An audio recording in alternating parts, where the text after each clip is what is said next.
Samantala, dito po sa On Call, alam po namin kung gaano kahirap ang may mabigat na iniisip at dinaramdam dahil po sa nawawalang kamag-anak. Tulad na lamang po ng pamilya na Piza na idinulog po sa On Call ang panawagan para sa nawawala nilang si Nanay Lola. Magiging matagumpay kaya sila sa paghahanap. Kasama po si Valerie Tan, samahan natin sila sa pagtunton sa nawawalang si Lola Visitasyon. Narito po ang buong kwento. Dito sa Malibay, Pasay, nakilala namin ang pamilya ni Mang Enrique. Sa kanilang maliit na bahay, inabutan namin silang abala sa pag-aayos ng mga kakailanganin ngayong araw. Nawawala raw ang kanilang 88 anyos na Lola Visitasyon. Kaya naman gusto nilang ipagpatuloy ang paghahanap rito. Lola Nanay. Lola Nanay. Ikaw mismo si Nanay? Opo. Bago simula ng araw ng paghahanap, ikinuwento ni Mang Enrique na bagamat 6 silang anak ni Lola Visitasyon at siya ang pang-4 sa mga ito, siya ang umako ng responsibilidad na mag-alaga sa kanilang ina. Dagdag niya, magiliw din daw si Lola Visitasyon sa kanyang 2 apo. Pero 3 buwan na ang nakakalipas. Nabigla sila nang umalis ito ng kanilang bahay. Ang gusto niya, laging nasa labas. Mas masaya siya pag nasa labas dahil parang nag-iisip bata na rin eh. Kaya ganun.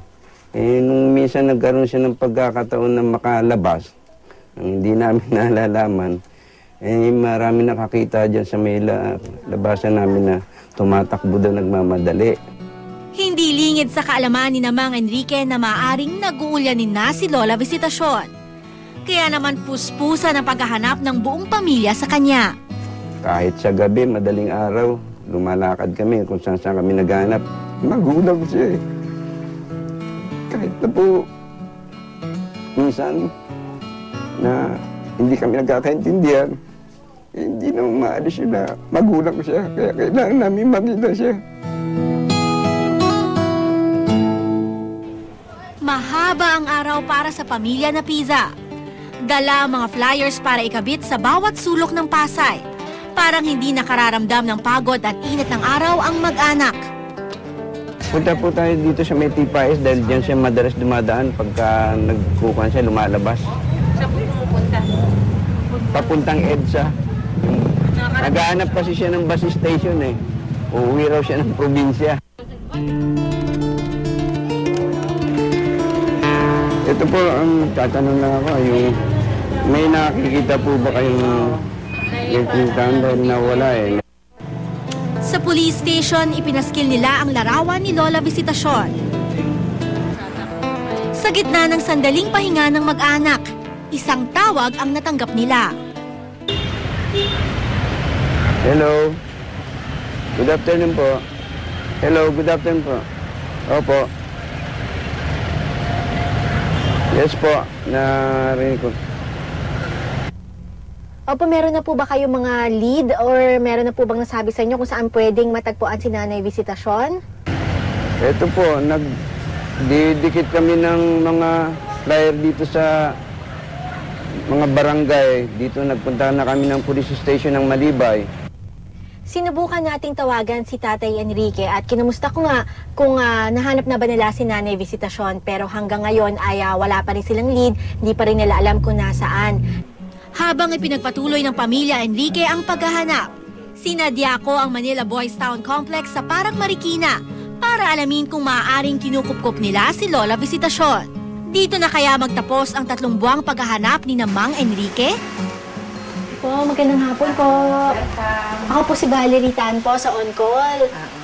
Bali, nagpunta po kami dito kasi nabalitaan po namin na may posibilidad na dito po yung hinahanap naming Lola, si Nanay Visitasyon na Piza. Bali, 83 years old po siya, nawala po siya noong Nobyembre lamang itong nakaraang taon. Maputi yung buhok, payat, medyo maliit, kayumanggi, at may mga nunal sa mukha. Meron po ba kayong na-accept dito na Nanay Visitasyon na Piza po? Titingnan ko lang po sa file namin kung mayroon kami ganong pangalan ng Lola. Maya-maya pa ay dumating na rin sa Boys Town si Mang Enrique. Ito si Mr. Enrique na Pisa. Ngayon po. Naghahanap po ako sa nanay ko. Opo. Matagal na pong nawawala. 3 buwan na po. Naku, Pero kung ilang taon na po ba ngayon si Lola? 88 na po. Ay, 88 na siya. Naku, malaki na nga ang pagbabago. Opo, malaki na. Ay, ito po ba siya? Opo. Talagang Active po dati sa simbahan, sa mga simbahan. active. Opo. Taga-Malibay po kayo. Pasay. Ipinakita ng social worker ang ilang mga larawan ng matatandang nasa pangangalaga ng center. At habang walang kamalay-malay si Mang Enrique, Merong bumubulabog. Tatay Enrique? Opo. Nay, gusto kayo, Nay.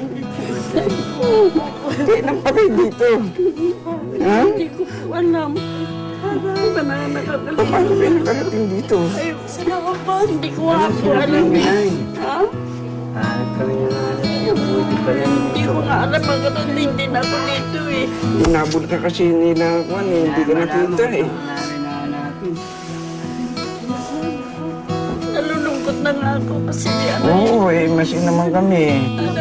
sa muling pagkikita ng mag-anak, hindi na naitago ang labis na pangungulila. Huwag na kayo umiyak. Ngayon magkasama na po kayo uli. Maraming salamat, Lord. Maraming salamat. Kasama din na po yung pamilya nyo, ha? Ano po, maraming salamat sa inyo, Ma'am.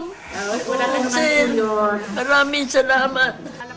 Ayon sa report na hawak ng social workers rito, nakita si Lola Visitacion na palaboy-laboy sa iba't ibang lansangan ng Metro Manila.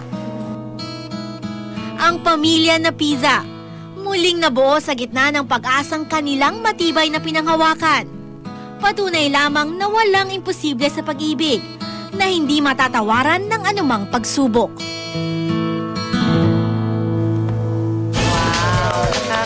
Nakakatuwa ho pagka talaga may mga tagpo na nakikita tayo dito sa On Call at nabibigyan po ng pag-asa yung iba rin na naghahanap. Ano? Kaya thank you very much po doon sa mga nagbigay ng kalinga kay Lola Visitacion.